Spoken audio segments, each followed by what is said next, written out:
بسم اللہ الرحمن الرحیم۔ ایک ضروری بات، چونکہ آج یہ جو مہینہ اس وقت چل رہا ہے یہ رجب کا مہینہ ہے۔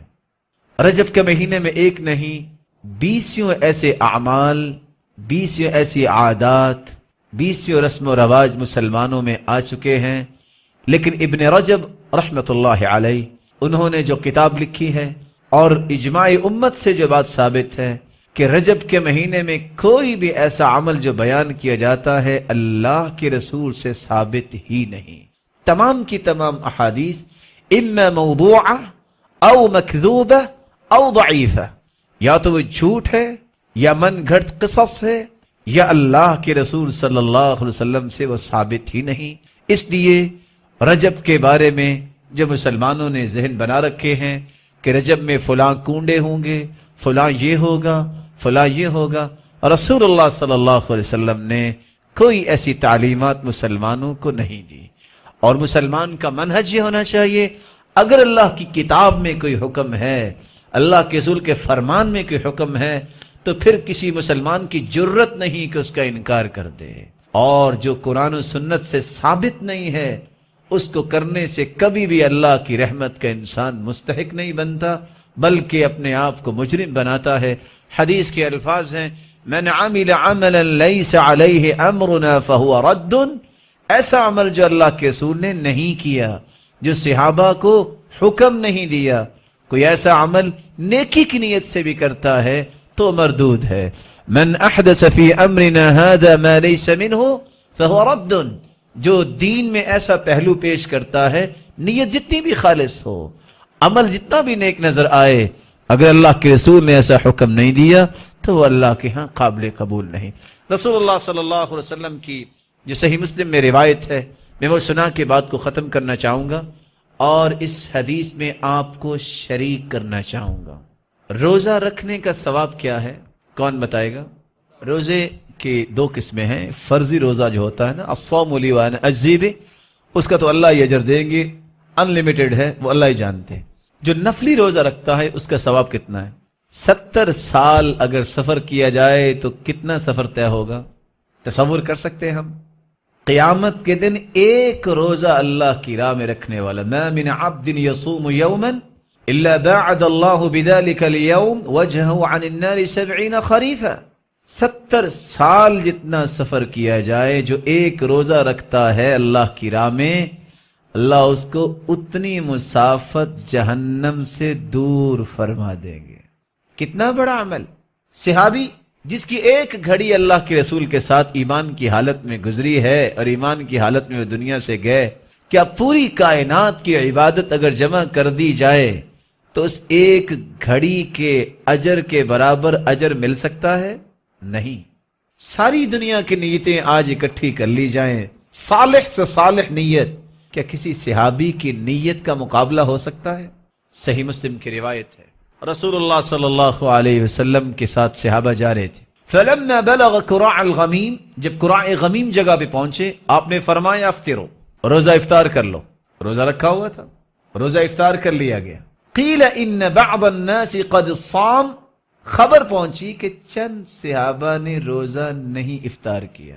پوچھا وہ کیوں؟ کہا ان کا کہنا ہے کہ اللہ نے ہمیں بڑی طاقت دی ہے، اگر جہاد کی ضرورت پڑی تو ہم لڑائی بھی کر سکتے ہیں، لیکن ہم چاہتے ہیں جو روزہ رکھا تو پورا کر لیں۔ یہاں رکیے، روزہ، صحابی کی نیت اور صحابی، کیا ان تینوں چیزوں کا مقابلہ دنیا میں آج ہو سکتا ہے؟ اور حدیثیں آپ سن چکے ہیں۔ رسول اللہ صلی اللہ علیہ وسلم کو جب یہ خبر ملی تو آپ کی زبان اطہر نے کیا بولا؟ فرمایا اولئک العصاة، اولئک العصاة، یہ گنہگار ہیں جنہوں نے روزہ نہیں چھوڑا۔ صحابی بھی اگر نیک نیت ہو، ارادہ بھی اچھا ہو، عمل بھی صالح ہو، اس کے بارے میں بھی اللہ کے رسول نے یہ کلمات بولے ہیں، تو آج ہماری نیتوں کا تو حال ہی ہے جو آپ کو پتا ہے۔ ہم اگر کوئی نیکی کی نیت سے بھی کوئی بات کریں گے تو ہمارے متعلق کل کو کیا بولا جائے گا؟ اس لیے کوئی بھی ایسا عمل جو اللہ کی کلام سے ثابت نہیں ہے، جس کا اللہ نے حکم نہیں دیا، جس کے بارے میں اللہ کے رسول نے رہنمائی نہیں دی، جس کے بارے میں صحابہ کی تربیت نہیں کی، وہ دین نہیں ہو سکتا۔ وفی القصص عبر والمقال یتضح بالمثال، قصوں سے بھی عبرت انسان کو ملتی ہے اور بہت ساری باتیں مثالوں سے بھی واضح ہوتی ہیں۔ آج پاکستان میں رہنے والے پاکستان سے محبت تو کرتے ہی ہیں نا، ہم سب محب وطن تو ہے کیونکہ اللہ نے ہمیں یہ قطع دین کے لیے دیا ہے، لیکن اگر چند محبان بیٹھ کے یہ سوچے کہ چونکہ حالات کچھ اچھے نہیں ہیں تو ہمیں بھی مسلمانوں کے اوپر جو مصیبت ہے قرض کی یہ دور کرنی چاہیے، پلاننگ سے نا، اور بیٹھ کے مشورہ ہو جاتا ہے کہ چلو جی آپ بھی ڈالرز تیار کر لیں، آپ کپس تیار کر لیں، آپ ین تیار کر لیں، آپ یورو تیار کر لیں۔ اگر یہ مشورہ ہو جاتا ہے یہ مشورہ اچھا ہوگا کہ برا؟ اچھا ہی ہوگا نا، کہ چلو ہم بھی قرض اتارنے میں مدد کرتے ہیں انتظامیہ کی، وہ بھی تو ہمارے لیے سوچو بچار کرتے ہیں نا۔ لیکن اگر مطلوب کوانٹٹی بنا بھی لیں ہم اور ہم انتظامیہ کو کال کر دیں کہ السلام علیکم ورحمۃ اللہ وبرکاتہ، ہم محب وطن ہیں اور آپ کے کندھے کے ساتھ کندھا لگا کے ملک کو کرائسس سے بچانا چاہتے ہیں، یہ لیں آپ قرض ادا کریں اور ہماری جان چھڑا دیں۔ آدھ گھنٹے کے بعد کیا ہوگا؟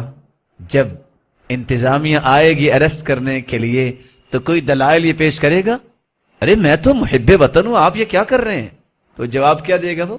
اچھا ساتھ تم فراڈ کرتے ہو اور ساتھ دلائل پیش کرتے ہو، اریسٹ کریں گے، اور میں نہیں جانتا کہ اس کی بیل کتنی دیر کے بعد ہوتی ہے، اور بتائیں گے کیا تم نے ڈالر تو تیار کیا ہے، اس پہ یونائٹڈ اسٹیٹ کی تو مہر ہی نہیں ہے، یہ تم نے کیا دینار تیار کیا ہے، اپنے گھر بیٹھے سب کچھ بنا لیا ہے۔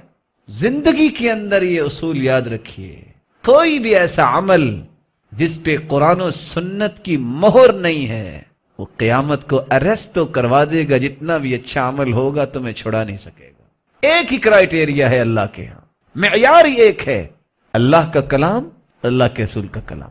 کتاب و سنت سے جو چیز ثابت ہے قبول وہ ہوگی، جو کتاب و سنت سے ثابت نہیں ہے کوئی بھی کر لے جیسے بھی کر لے وہ اللہ کے ہاں قابل قبول ہے ہی نہیں۔